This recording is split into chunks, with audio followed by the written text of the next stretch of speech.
சீனால அங்க இருக்க எல்லாருமே மயங்கிட்டாங்க. நான் மட்டும் ஏன் மயங்கல, எதுக்காக என்ன சூஸ் பண்ணான்னு கேட்கறாங்க. ஹீரோயினால அந்த கேள்விக்கு பதில் சொல்ல முடியல. ஹீரோயினுக்கும் தாமலா கிரஷ் இருக்குங்கிறத ஹீரோ புரிஞ்சுக்கிறாங்க. இந்த சிங்கக்குட்டியை நம்ம காட்டுல விட்டுறலாம், அப்பதான் இது சேஃபா இருக்கும்னு சொல்லிட்டு ஹீரோ இந்த குட்டியை போய் காட்டுல விட்டுட்டு அங்க இருந்து வீங்க போறோம். இந்த ஹீரோயின் நினைச்சு ஃபீல் பண்ணிட்டு ஒரு ஃபோன் பார்க்க ஆக எங்க கிட்டே பழைய மாதிரி பேசாம இக்னோர் பண்ண ஆரம்பிச்சாங்க. இப்ப அடுத்த நாள் காலையில மேடம் மாதவி ஹீரோயினோட பேரை சொல்லி கத்திட்டு மாதிரி சத்தம் கேட்டது. ஹீரோயினும் விலங்காவும் வேகமா அந்த வாழ்க்கையில வந்து பார்த்தா தூரத்துல இருந்து ஒரு பலூன் வந்து பறந்து வந்துட்டு ஆசை நகரத்தோட மந்திரவாதி கிட்ட இருந்துதான் அது வந்துட்டு இருக்கிறத மொத்த பேரும் புரிஞ்சுக்கிறாங்க. மொத்த பேரும் கீழே இறங்கி போயிட்டு அந்த பலூனுக்காக காத்திருக்கு. அந்த பலூன் கீழே இறங்குனதும் அதுல ஒரு சில பொம்மைகள் இருக்கு. அந்த பொம்மைகள் ஹீரோயினை ரீச் பண்ணதும் அதுல இருந்து ஒரு லெட்டர் வருது. ஹீரோயின் அந்த லெட்டரை ஓபன் பண்ணி படிக்க விசடா பாஸ் இருக்காரு. அவரு எமரால்ட் சிட்டி அப்படிங்கிற ஒரு சிட்டியில தான் குடியிருப்பாரு. அவரு ஹீரோயினை அந்த லெட்டர் மூலமா அவரோட அரண்மனைக்கு வர சொல்லியிருக்காரு. அந்த லெட்டருக்கு கண்டென்ட் தெரிஞ்சதும் அங்க இருக்க மொத்த பேரும் கை கத்த ஆரம்பிச்சிடறாங்க.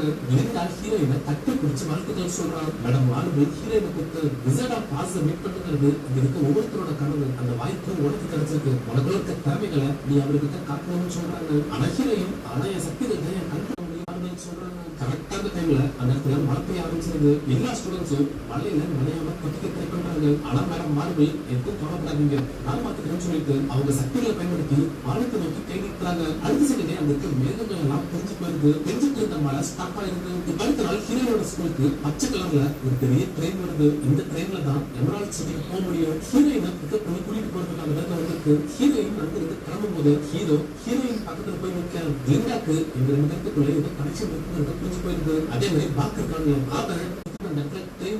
மொத்த ஸ்டூடெண்ட்ஸ் ஹீரோயினை கரெக்டா காமிச்சு வழி அனுப்பி வைக்கிறாங்க. ட்ரெயின் அப்படியே ஸ்டார்ட் ஆயிட்டு கொஞ்சம் கொஞ்சமா நதிர ஆரம்பிச்சிருது. லிண்டா ட்ரெயின் பின்னாடி ஓடி வந்துட்டு பார்த்துப்போ சேஃபா இருந்து ஹீரோயினுக்கு பல அட்வைஸ் பண்றாங்க. ஹீரோயின் அப்படியே யோசிச்சு பார்த்துட்டு உனக்கு விசர்ட் ஆஃப் ஆல்ஸ் பார்க்கணும்னு ஆசைட்டாங்க, நீயும் என் கூட வந்துடு, நம்ம சேர்ந்து போலாம்னு கூப்பிடுறாங்க. லிண்டாக்கு ஒரு செகண்ட் பயங்கரமா ஷாக் ஆயிருக்கு. நான் எப்படி நான் முடியும் கேட்கறேன். இதுக்கப்புறம் எல்லாம் நீ அதை பார்க்க முடியுமான்னு தெரியாது, நீ என் ஃப்ரெண்டு தானே, நான் பேசிக்கிறேன், சீக்கிரமா வான்னு சொல்லி ஹீரோயின் கை நீட்ட லிண்டாவும் கொஞ்சம் கூட யோசிக்காம ட்ரெயின் ஏறிக்கிறான். ரெண்டு பேரும் ட்ரெயின் உட்காந்துட்டு சுத்தி வேடிக்கை பார்த்துட்டு ஜாலியா எமரால்ட் சிட்டியை நோக்கி போறாங்க. எமரால்ட் சிட்டி எங்க பார்த்தாலும் பச்சை கலர்ல பச்சை சேர்ந்து இருக்கு. ரெண்டு பேரும் அங்க ரீச் ஆனதும் ஜாலியா பாட்டு பாடி டான்ஸ் ஆடிட்டு அந்த எமரால்ட் சிட்டியை கொஞ்ச நேரம் அப்படியே சுத்தி பாக்குறாங்க. விசர்ட் ஆஃப் ஆல்ஸ் படத்துல பறக்கிற பலூன்ல அந்த மந்திரவாதி இந்த சிட்டியை வந்து ரீச் பண்ணிருப்பான். இங்க அவனை சுத்தி பல விஷயங்கள் நடந்திருப்பாங்க. அந்த விஷயத்தெல்லாம் அந்த இடத்துல ஒரு நாடகம் மாதிரி காமிச்சு அந்த விசர்ட் ஆஃப் ஆல்ஸ் பத்தி நமக்கு புரியுற மாதிரி ஒரு கதையா சொல்றாங்க.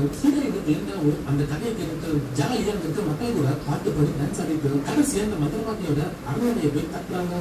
ஹீரோயின் அந்த அரண்மனை கதவை போய் தட்டினதும் அந்த அரண்மனையில இருந்து பானை வெடிக்கலாம் போட்டு அந்த இடமே கலர்ஃபுல்லா மாறி இருக்கு. ரெண்டு பேரும் அப்படியே தண்ணி உள்ள போறாங்க.